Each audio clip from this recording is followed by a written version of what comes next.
Hello, friends. Welcome to episode 20 of State of the Stash for June of 2024. I'm Shauna, and you can also find my other channel or my other episodes under Shauna Stitches.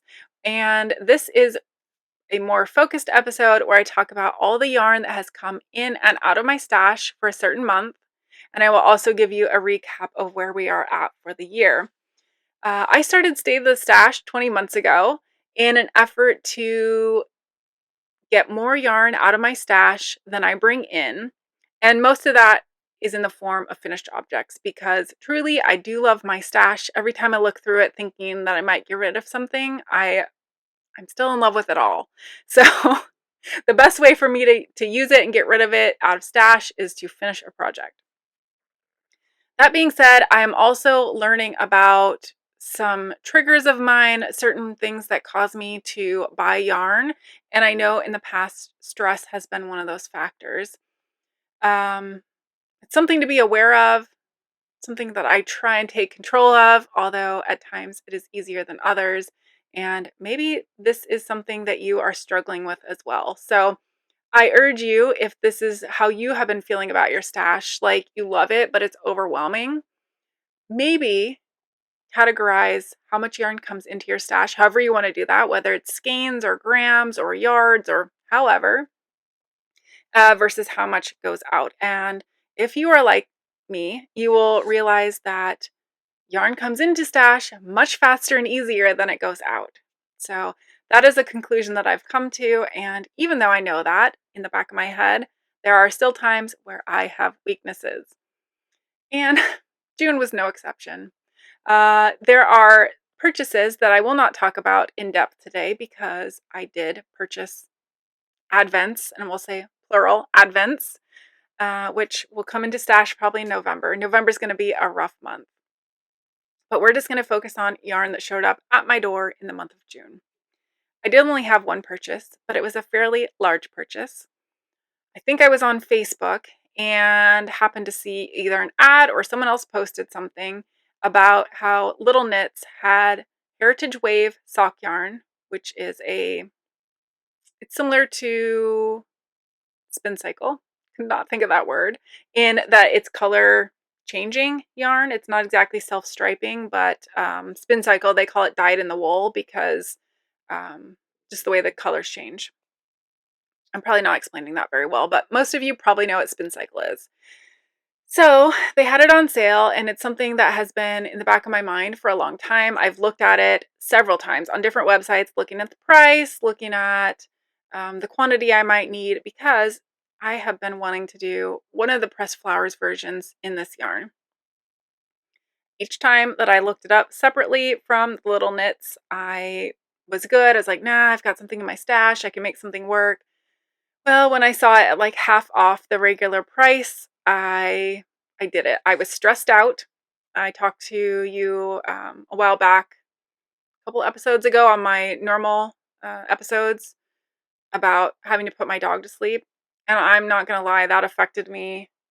That affected me a lot. And I was just feeling really stressed, really sad. And like it or not, every time I purchase yarn, every time it shows up at my door, I get like a little bit of, is serotonin? I'm not sure that that's the right chemical. That might be the one that puts you to sleep, and that's not the one it gives me. But it gives me a little burst of happiness, and even going back through my yarn, I get that happiness. So it is what it is. My brain somehow is linked to purchasing yarn and at least temporary happiness, and then I can go into it. I get happy again when I use the yarn. So it's a process, and it is definitely taking a lot of self-control not to just go crazy. But yes, that being said, let me show you the yarn. This is the first color here. I do believe this is called Wildflower. Yes, this is a Wildflower, and it's still available. I don't want to be too much of an enabler, but there is a link down below if you have had this on your wish list for a while. They've got probably 8 different colors. And at the time, anyway, they had this in 5 skein packs. So I got one, which would be more than enough for a pressed flowers anything, I believe. They are quite different in appearance. I'll just pull out two to show you how drastically different they look. But they are all the same colorway. Like I said, it's called Wildflower, but that's not on the label. They just call it color 520. And that was 5 skeins in a stash, or 500 grams. The other color that I really liked was their Holidays color. It looked much different on the website, I have to say. I'm not super happy with this skein. I don't know what I'll do with it. But it is color 513. And I just love Christmassy yarn. So whatever I decide to do with this, it might look more Christmassy than I think. One thing I would consider using it for is the Jingle sweater, which kind of has this Christmas bauble yoke. I mean, it's way in the future dream knitting, but I could see this being that. It's really pretty with a white background. So total 600 grams into stash, not including those advents because I don't even know how much that's going to be. It's going to be a lot. But then I went on a old sock finishing whip parade. I don't even know what else to call it. I finished a lot of existing whips. I'm trying to think. Last month, probably when I did this episode last month, I probably didn't even mention going into summer sock camp and focusing on whips, but that is exactly what I've done. Summer sock camp started, is it May 24th or so? So maybe I might have mentioned it. Either way, I had 15 sock whips on the needles, and as of today, I am down to 7. So I finished a whole bunch, and that means I have a whole bunch of yarn out of stash. I'm going to pop up pictures of these socks rather than show you them because some of them have already been gifted, and I just don't have enough sock blockers, so pictures are easier. The very first pair of socks that I finished in June were my Desert Vista Dyeworks socks, and those used 76 grams. The next socks I finished were a languishing whip, and those are the Helgen socks, which is a pattern by Anna Knitter, and those were for my father-in-law. That's why I had to get those done real quick because he was coming to visit. So I did finish those, and they used 113 grams. The next languishing sock whip that I finished were a pair for my mother-in-law. Again, she was coming to visit, and they had been on the needles for far too long, and it was time to finish them. Those are the Dustland socks by Stephen West, and I just, in fact, gifted both of those socks yesterday, and my father-in-law's went immediately on his feed, and my mother-in-law was very happy that her socks have cashmere in them. Her pair used 74 grams. The next socks that I finished were last year's Stephen West mystery sock, the SSAL, surprise sock along. There we go. And those were the contrast blast socks. I managed to get them done before this year's comes out, which is real good because it was coming close. Those were 87 grams. Then I finished a pair of colorwork socks called Power Flower June socks by Ducathi, and those used up 81 grams of yarn. Then I finished 2 pairs of socks that are the same design. It's a design that I have created and have been working on for years now, but finally started working on the end iteration of the design. And my pair that is finished used 82 grams, and the pair that I finished for my husband used 90 grams. So it's a whole lot of yarn. And one more finished object, the intersection socks, which are the #1 pair in the 52 weeks of socks. The pattern's by Marceline Smith. And I bought that book in 2020 with the best of intentions of going through the entire thing. Here we are in 2024, and I finished 1 pair.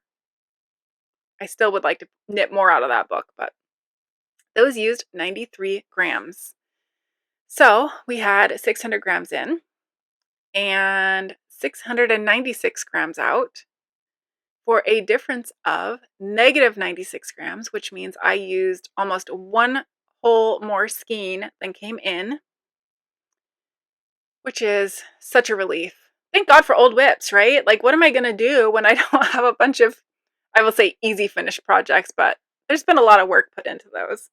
But yeah, it makes them easier when you have like a whole sock or more than a whole sock finish, and you just whip out a sock. Makes for those grams out happening much sooner, because there's no way I could finish 8 pairs of socks in a normal month, like start to finish. That just, no way. So yeah, it means that I need to slow down on my yarn buying, I think. Easier said than done, clearly. If you've been here all 20 months, you know it is easier said than done. But for the year of 2024, we are halfway through now. We are at negative 843 grams, which means we are just 8.5 skeins of yarn less in stash than we started the year with. So that is really good. There are people who use yarn faster than I do, and I'm sure there are people who use it slower than I do. So this is just my experience. But I have to say, I'm very happy to be in the negative, because I'm trying to think. I do wonder. Let's see. I have it. I have last year's chart. Where was I in June? Let's compare. Nope. Last June, I was plus 692. So, although I am far from perfect and never will be perfect, I'm doing better than last year. So that's a good thing. What else? I think that's about it. Thank you for joining me. And if I have inspired you to track your stash, your grams in, grams out, or however you want to track your individual stash, then I encourage you to find what works best for you. And several people have started their own little episodes based on tracking their stash. And I have to say, like, that just feels so good to know that I have influenced some people out there to, you don't have to post it, although it's just nice. I think it's a little bit more accountability. And I'm sure there are many more of you who have watched or watched similar episodes by other people who are holding themselves more accountable. And being accountable, it sounds like not as much fun, but when you are overwhelmed by stash, it is the nicest thing that you can do to yourself to give yourself a little bit of a peace of mind. At least that's how my brain works. So, although buying yarn makes me happy, having calm and organization in my home makes me happier. So, the yarn, maybe not the exact yarn that I want, but a yarn will always be out there somewhere that will fit for what I need it. I have to remind myself of that. I'm not just preaching to you. That's getting it to sink in here. So, yes, thank you so much for watching. I will talk to you next month, and we'll see how July goes. Bye.